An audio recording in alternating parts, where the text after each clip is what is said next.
Hi there, Juleka here. Before we get started, I want to invite you, yes, you, to be a guest on the show. If you're an adult and a child of immigrants, and they could be from anywhere in the world, really, I'd love to talk to you about the conversations that are necessary but challenging, especially right about now. So whatever you're all getting into, I want to know about it. Politics, money, holidays, marriage, kids, everything. So send me an email directly at juleka@lantiguawilliams.com and we'll get you on the show. I can't wait to hear from you.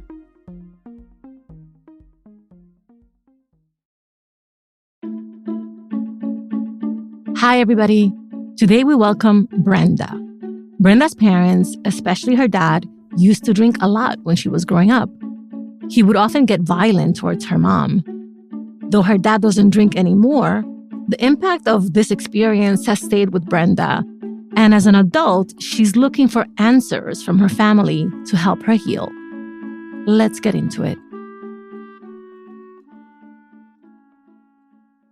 My name is Brenda, and I am a current student at the University of California, Riverside. I am in my senior year.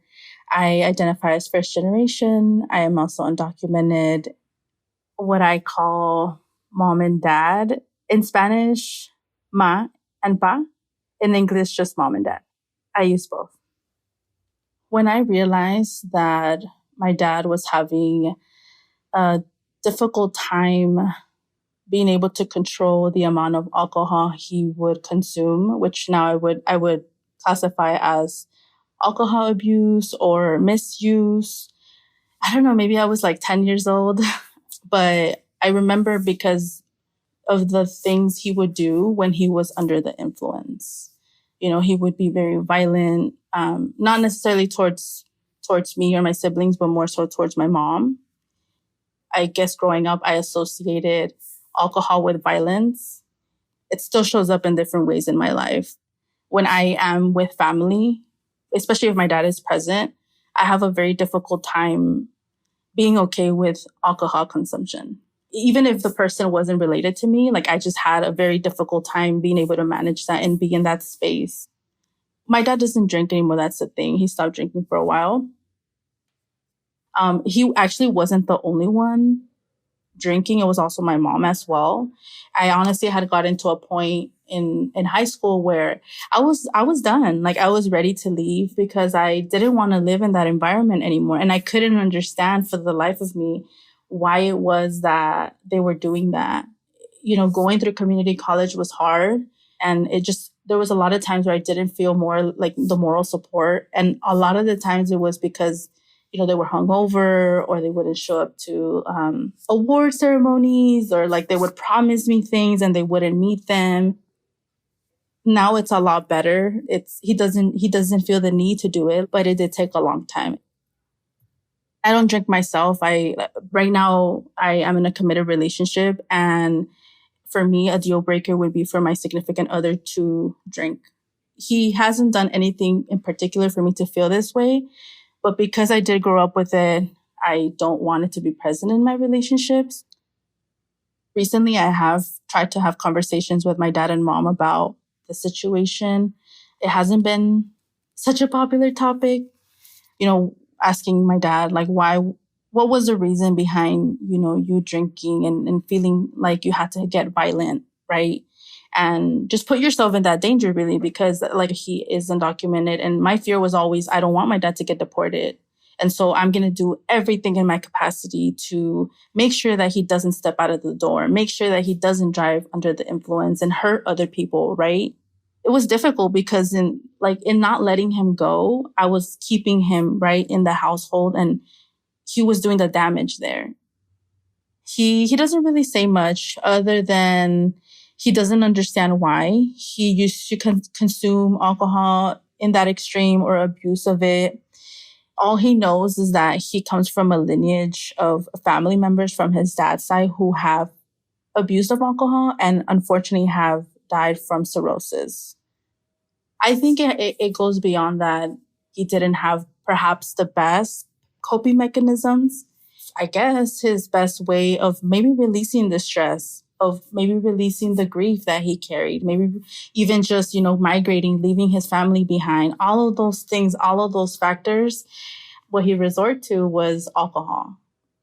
To this day, I try to make sense of, okay, why did that occur, right? Because I'm trying to make sense of it for my own mental health, because I don't want to feel what I feel when I'm around alcohol. Like I have to put my guard up, like almost anticipating like something is going to go wrong. Maybe, like I said, like I shared my 2 cents about like maybe why my dad did it, but maybe it might be different for him. And I think that there just hasn't been the opportunity for him to sit down and really try to express or let me in and allow me to see, okay, like this is why it happened. If my mom and dad were in the line, aside from explaining to them, like, why it is that I feel strongly about just alcohol in general, I would tell them that I forgive him. Yeah, that I forgive him. How to Talk to Mamí and Papí About Anything is supported by First Republic Bank. A seamless banking experience is something we all want, but what does it really mean? At First Republic, it means you have access to your own personal banker. Mine's Lisa. I email or call her anytime I have a question or need anything related to my account. Like me, as a First Republic customer, you can reach out to your personal banker by phone or email and through the best-in-class banking app. I want you to experience what a difference an always-on, seamless banking experience can make for you. Visit firstrepublic.com today to learn more. That's firstrepublic.com. Member FDIC, Equal Housing Lender.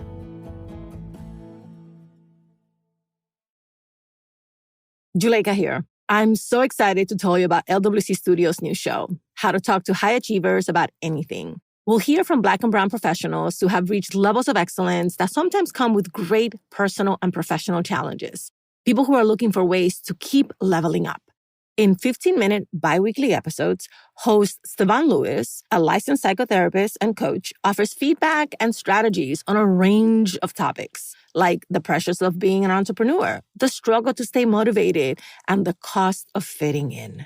With empathy, candor, and a penchant for spot-on analogies, Stevan helps all of us high achievers navigate obstacles and figure out how to define success in our own terms. Here's the trailer for How to Talk to High Achievers About Anything. The first episode drops April 4th. What's up, everybody? I'm Stevan Lewis, a licensed psychotherapist. I specialize in working with individuals who've reached levels of excellence that often come with great personal and professional challenges. I'm hosting a new show from LWC Studios called How to Talk to High Achievers About Anything. We'll hear stories from individuals striving to do big things. Who do I think I am to think that I could, also being a woman, also being Black, get in this industry and be in this industry and be able to support myself in this industry? People who are facing roadblocks. When you keep getting the door closed, it's like, what is it about me? And who, just like you and I, are facing challenges from others and from within ourselves. I'm a high achiever. Things are supposed to come easy for me. And if this is hard, then maybe it's not my lane. I'll offer feedback and strategies so that together, we can all figure out how to achieve on our own terms. Subscribe or follow How to Talk to High Achievers About Anything from LWC Studios. And connect with us on Twitter at Talk2Achievers.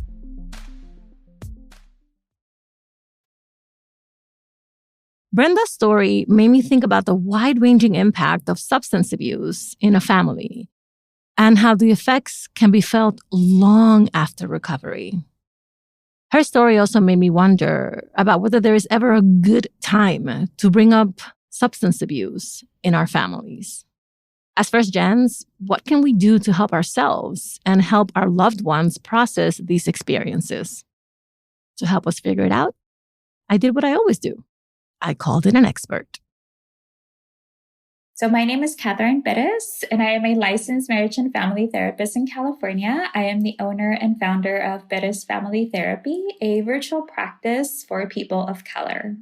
I'm going to ask the same question I always ask, which is, What did you hear when you listened to Brenda's story?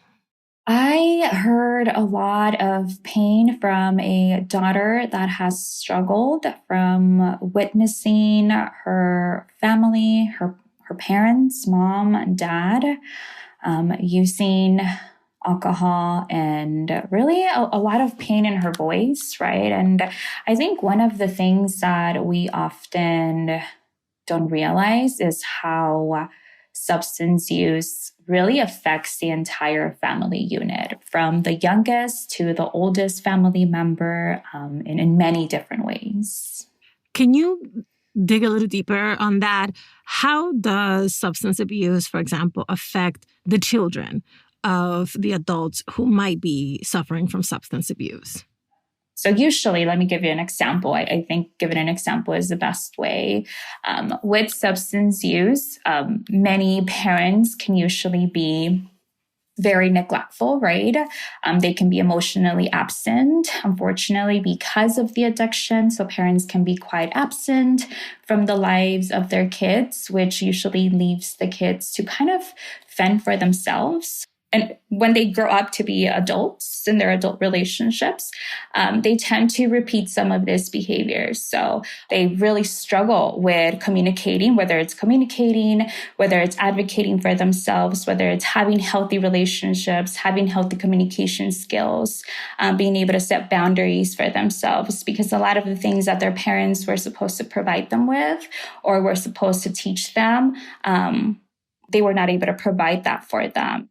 Okay, so I'm hearing two things that sound almost contradictory to me. So one is you grow up missing essential things that are important for emotional growth. But then you also have to be resilient and provide other things for yourself because someone else is not doing that. How do we make sense of those two things that to me seem like they're opposing? Mm-hmm.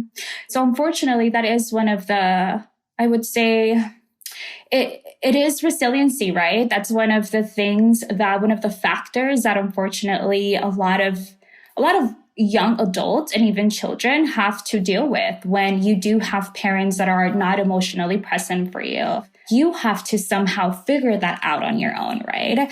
And even though we do see resiliency as a strength and as something positive, and it can be, right? It's pretty much a survival mechanism.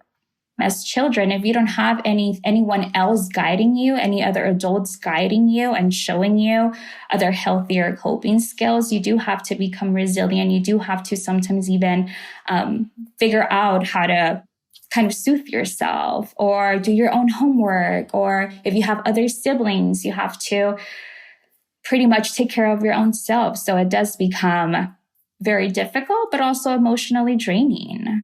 Listening to Brenda's really visceral reactions to being around people who are drinking, whether they're her relatives or not, made me think, could she have PTSD? Is family alcoholism something that could, in some cases, cause PTSD? Yes, absolutely. It definitely sounds like alcohol in general, right, does something to her. I think one of the interesting things that she also mentioned is that even though her father stopped drinking for quite some time now, it sounds like just being around alcohol or even possibly the smell of alcohol or seeing alcohol, it sounds like it does something to her. And one of the things about trauma is that trauma stays in the body, right? So our body is able to remember things that sometimes we don't often remember ourselves. Also, the fact that there was violence attached to alcohol, right? So not only was there drinking, but whenever there was drinking involved, there was always some type of violence. So yes, it makes sense that there is trauma involved in it. And she is having these very physical, strong reactions to it. We get people on the show often who, as adults, try, in their own healing, try to reach out to their parents, try to have meaningful conversations around things that are really hurtful and really painful to recall. And Brenda is one of those folks who's doing that. Now, do you think that that is always recommendable? How does one determine whether that is an appropriate course to pursue as we're trying to heal ourselves? Yeah, it sounds like Brenda is seeking answers from her parents, specifically father, in her own healing journey, right? And I think we all deserve some type of answers, especially when it comes to when we're in our own healing paths. Unfortunately, I think it's important to keep in mind that our parents might not always be open to sharing or even giving us those answers. But I do think that having these very important conversations with our parents, it's a good idea. I think it's important to know and be mindful of when is a good moment. And I think that also sometimes our parents have never been asked these type of questions, and they have never even been given the space to have these type of conversations, right? Maybe no one has ever asked them, like, what was happening? What was going on? Or tell me about your story. Tell me about the things that you experienced when you first came to this country. What do you think was happening, or what were you feeling, or what was going through your mind when, you were drinking, right? But also keeping in mind that there might be some shame around what was happening during that time, or there might be a lot of pain that dad or mom might not be willing to share or might not be ready to share. But I do think that Brenda deserves to have some type of closure. It sounds like there's a lot of pain still, and her feelings are valid. Her desire to know answers, her desire to have this conversation with mom and dad are completely valid. But also knowing, again, keeping in mind that her parents might not be ready to have this conversation, and knowing that even if they are not ready, she deserves to heal in different ways. And none of it was her fault. None of it is her fault, and that she deserves to heal.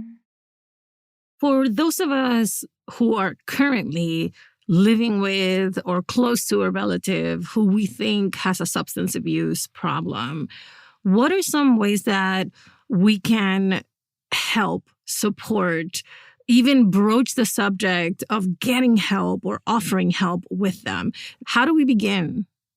So living with someone that is actively using or actively struggling with an addiction is extremely difficult. It is very triggering. It's very traumatic. So first of all, I highly recommend being in therapy, being in a support group, or receiving any type of support emotionally, because it is very difficult. Also, knowing that the person that is actively struggling with this addiction might not be ready to change, might be resistant to any type of support or help. But if you are ready to have this conversation coming from a sense of care and support, how can I support you? How can I help you? I care for you. I'm worried about you.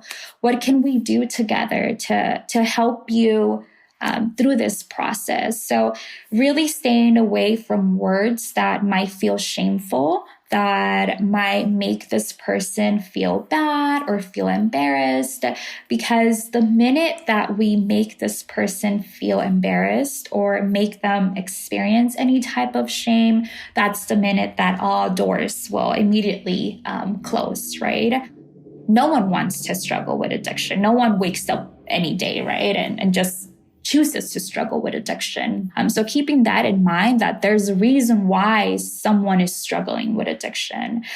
So really coming from a place of care and a place of compassion and empathy, and knowing that bringing in resources, and knowing that even if you're coming from a place of empathy and care, this person might not be ready, and leaving those resources with them and letting them know that when you're ready, I'm here to support you. So let's end on that note. Can you name a couple of resources that you can recommend to folks listening where they can learn more, or where they can share a link with their relative? What are some of those places? So one of the best resources that I can provide and share is the SAMHSA National Helpline, which stands for Substance Abuse and Mental Health Services Administration. And that number is 1-800-662-4357. Katheryn, what a pleasure to have you on. Thank you. Please come back. Thank you.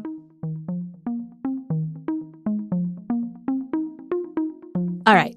Here's what we learned from Katheryn today. Watch your language. Avoid words that might cause someone to feel ashamed, embarrassed, or humiliated. Ask questions that show you're coming from a place of compassion, empathy, and care. Be patient and take care of you. Understand your loved ones may not be ready to talk about their experience or to accept your help. In the meantime, make sure you have the emotional support you need. And remember, let go of the guilt. When it comes to a loved one's addiction and the pain it causes you, whatever happened in the past, it wasn't your fault. You did not deserve what happened, but you do deserve to heal. You can find a list of resources Katheryn recommended in our episode notes.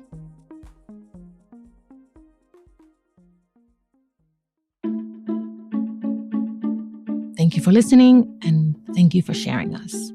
How to Talk to Mamí and Papí About Anything is an original production of LWC Studios. Virginia Lora is the show's producer. Kojin Tashiro is our mixer. Manuela Bedoya is our marketing lead. I'm the creator, Juleika Lantigua. On Twitter and Instagram, we're at Talk to Mamí Papí. Bye, everybody. Same place next week.